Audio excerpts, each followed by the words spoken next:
En esta sesión se abordarán los temas de resumen u organización de datos, así como las tablas de frecuencias.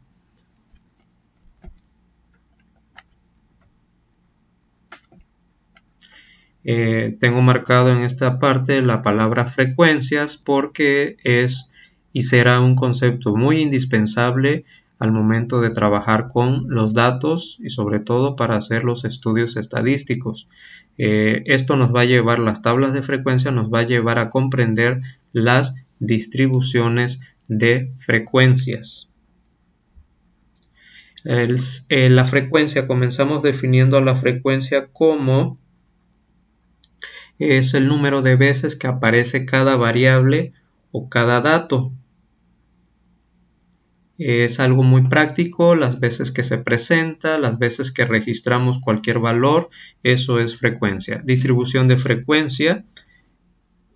Una distribución de frecuencia es un resumen tabular. Es un resumen tabular de datos que muestra el número, es decir, las frecuencias. Tabular, ya empezamos a tocar el tema de tablas de datos, de elementos en cada una de las diferentes clases disyuntas. Tenemos aquí otros conceptos, por así decirlos, nuevos en este curso, estadística 1, que son las clases, lo que es disyuntas. Por el momento, disyuntas se menciona aquí que no se sobreponen o en otras palabras que son mutuamente excluyentes. Clases en un momento se va a aclarar. Para resumir o describir los datos, ¿sí? Va a depender o tenemos dos rutas cuando son datos cualitativos o datos cuantitativos. Cuando sean datos cualitativos, como este pequeño ejemplo que aparece aquí, con una distribución de frecuencia de las ventas de refresco. Tenemos muy gráficamente aquí tenemos 5 marcas de refresco. La mayor demanda, la mayor frecuencia está con la Coke Classic con 19 preferencias. Le sigue Pepsi con 13 y así sucesivamente y nos da un total de 50. En otro caso, acá de los datos cuantitativos, pues bueno, tendremos números, ya sean variables discretas o continuas, y bueno, pues igual con sus números de observaciones. Pudiera darse el caso que pongamos un valor 0 en esta columna.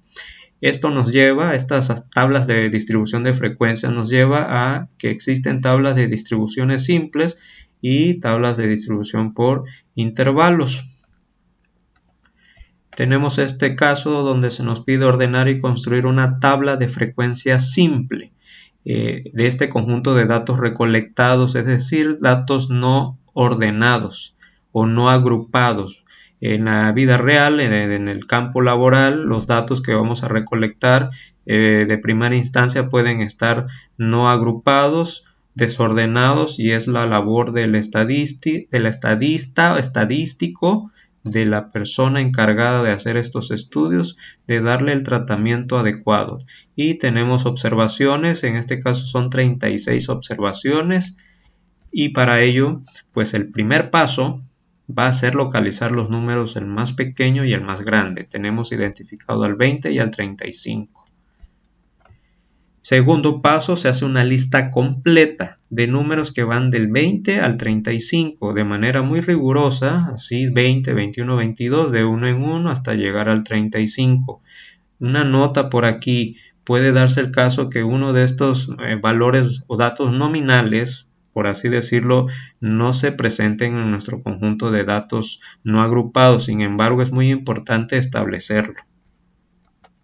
Tercer paso, de una manera muy ortodoxa, muy manual, pues podemos proceder a ir tachando o poniendo rayita los valores, cuántas veces se fueron presentando en las observaciones, y tenemos que el dato 20 tiene 2 observaciones, el 21 3, y por acá efectivamente el dato 34 no tuvo ninguno, ¿sí? Muy importante tenerlo aquí, el 30 solo 1 y así sucesivamente.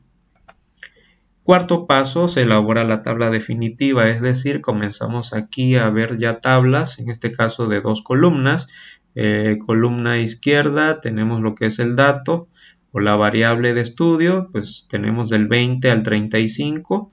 de manera ordenada y pues con sus frecuencias que le corresponden, y efectivamente tenemos que el dato 34 obtuvo un valor de 0, y es muy importante que la sumatoria de esta columna de las frecuencias nos dé exactamente igual que el número de elementos que tenemos en el conjunto de datos no agrupados. Por acá, pues bueno, no hay una norma que nos diga que menor a 30 datos que tengamos que procesar o menor a 40 tenemos que hacer una tabla de distribución simple, no lo hay, simplemente va a quedar a criterio del investigador, del profesional, de la administración o el economista que decida utilizar una u otra tabla.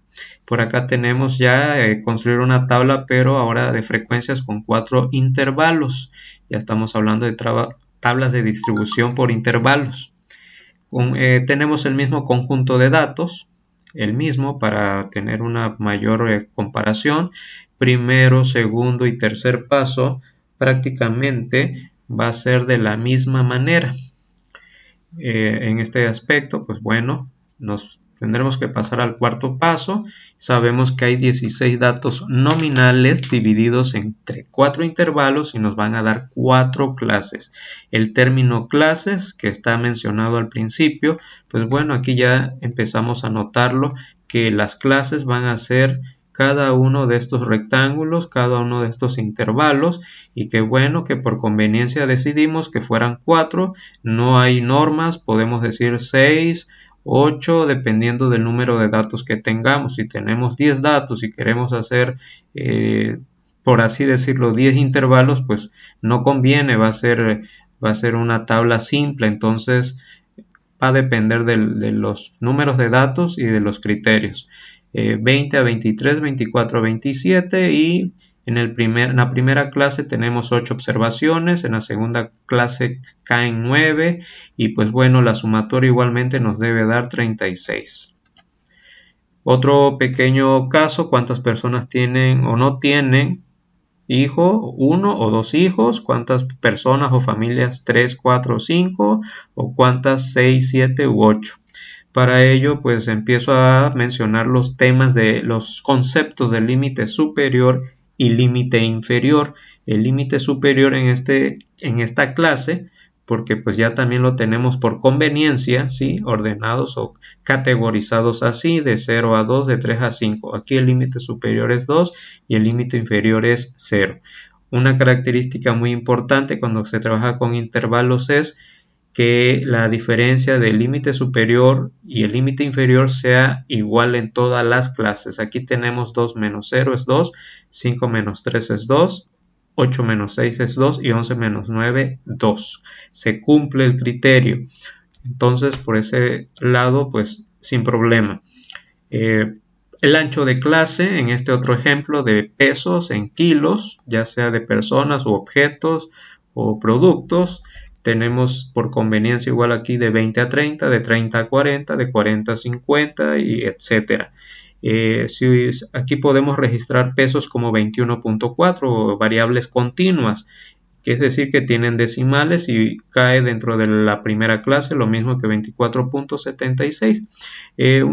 Una disyuntiva aquí es, y si una persona pesa 40, estamos hablando, bueno, de persona, pues aquí tenemos en cuál clase la ubicamos, en la segunda o en la tercera. O una persona que pesa 30, ¿dónde lo ubicamos? ¿En la primera o en la segunda? O una que pesa 50, ¿en la tercera o en la cuarta? Para ello haremos uso, o la estadística se apoya en el concepto de intervalos abiertos y cerrados, muy usados en el cálculo diferencial y cálculo integral. Para ello tenemos aquí ejemplificados ya el intervalo que va de 20 a 30 y el límite inferior en este caso es cerrado, es decir, va a incluir al 20. ¿Sí? El 20 cae dentro de esta clase.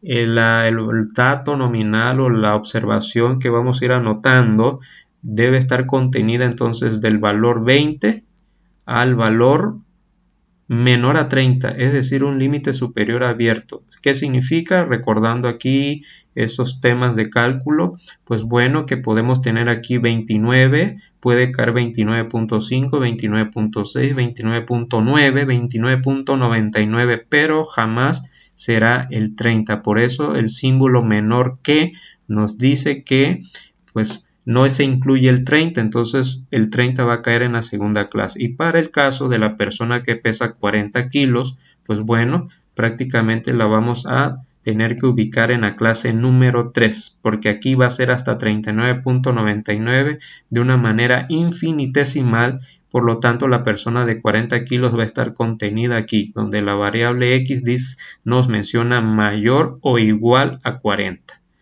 Entonces empezamos ya a hablar de la distribución de frecuencias por intervalo. Tenemos el caso práctico ya aplicado, se tocó desde un principio el caso de refrescos.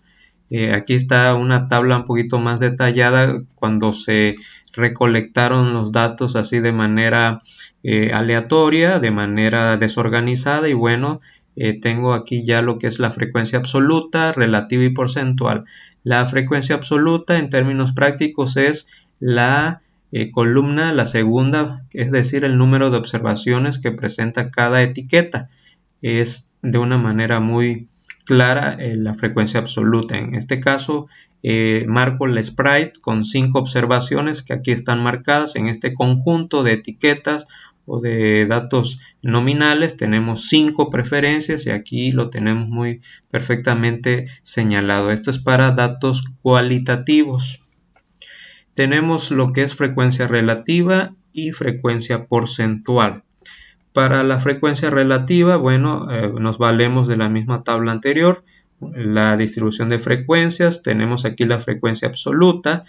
Para proceder a obtener esta columna, pues se van a ir dividiendo cada una de las observaciones que presenta cada etiqueta entre el total de elementos, 19 entre 50.38. Tenemos aquí arriba la fórmula, una fórmula muy importante de la frecuencia relativa, que esta va a ser igual a la frecuencia de la clase, como había dicho anteriormente, entre n minúscula por lo regular, más bien en estadística representa la muestra, y n mayúscula nos va a servir para referirnos a la población. Entonces, punto 38 ya vimos de qué manera se obtiene, lo mismo que punto 16, dividiendo 8 entre 50, luego tenemos 5 entre 50, tenemos que es punto 10, y por ende el sprite que tiene igual el mismo número de observaciones, pues le va a corresponder la misma frecuencia relativa que la marca Dr. Piper. Entonces es muy importante que esta sumatoria de las frecuencias relativas nos dé 1, y esto da pie pues en cursos más adelante, en otros temas posteriores, en la estadística se analizan lo que son las probabilidades. Entonces podemos adelantar que las probabilidades siempre van a estar entre el valor 0 y 1, y esta es la explicación teórica, que va de 0 a 1. Y pues bueno, la frecuencia porcentual, ¿cómo la obtenemos? Simplemente multiplicando esta frecuencia relativa por 100, nos va a dar 38%, 0.16%, 16%, 0.10%, 10%, y así sucesivamente. Y de misma manera, sumar todos los porcentajes nos debe dar un 100%, que es el total de los elementos de las observaciones que estamos analizando. Por acá tenemos lo que son gráficos, gráfico de barra y gráfico de pastel. Bueno, en este caso, un gráfico de barra sencillo, donde sobre el eje X tenemos lo que son las marcas de refrescos, las etiquetas, y en el eje de las Y tenemos las frecuencias. Para la Coca-Cola clásica, que es el primer en este caso presentado, tenemos 19 elementos, 19 observaciones. Efectivamente está entre 18 y 20. Una imagen dice más que 1000 palabras. El producto aquí con mayor demanda, con mayor preferencia en esta muestra fue la Coca-Cola clásica, seguida de Pepsi con 13 observaciones, y pues en los menores están en términos de igualdad Dr. Piper y Sprite. Este es un gráfico de barra muy muy sencillo. Entonces tenemos por ahí que podemos hacer gráficos de barra de la frecuencia absoluta, que es el caso que tenemos aquí presente, o también podemos hacer gráficos de barra con la frecuencia relativa o con la frecuencia porcentual. Repito, va a depender del qué tan riguroso se requiere el análisis para la presentación, entendimiento y toma de decisiones en las empresas. Y para cerrar esta parte del gráfico de pastel, obviamente todos estos gráficos se pueden hacer en paqueterías como Excel, muy sencillo. En este caso, de manera gráfica, de manera así muy general, pues vamos a explicar aquí cómo es que se obtienen los porcentajes, cómo ubicar, cómo saber cuántos grados corresponden de acuerdo al porcentaje de cada producto mencionado. Pues de una manera así recordatoria, sabemos que Code Classic la frecuencia relativa es 0.38 o 38%. Bien, lo que se tiene que proceder aquí es, sabemos que la circunferencia, una circunferencia tiene 360 grados, entonces vamos a obtener solo un 38% de esa circunferencia, de ese círculo, de ese pastel, y al hacer la multiplicación vamos a obtener 136.8 grados. Es la manera como de manera manual, si se está comenzando en estos análisis, es recomendable que se comience haciendo en papel. Obviamente, pues en la vida real no será así, ya se cuenta, repito, con muchas paqueterías, muchos software especializados y en línea inclusive.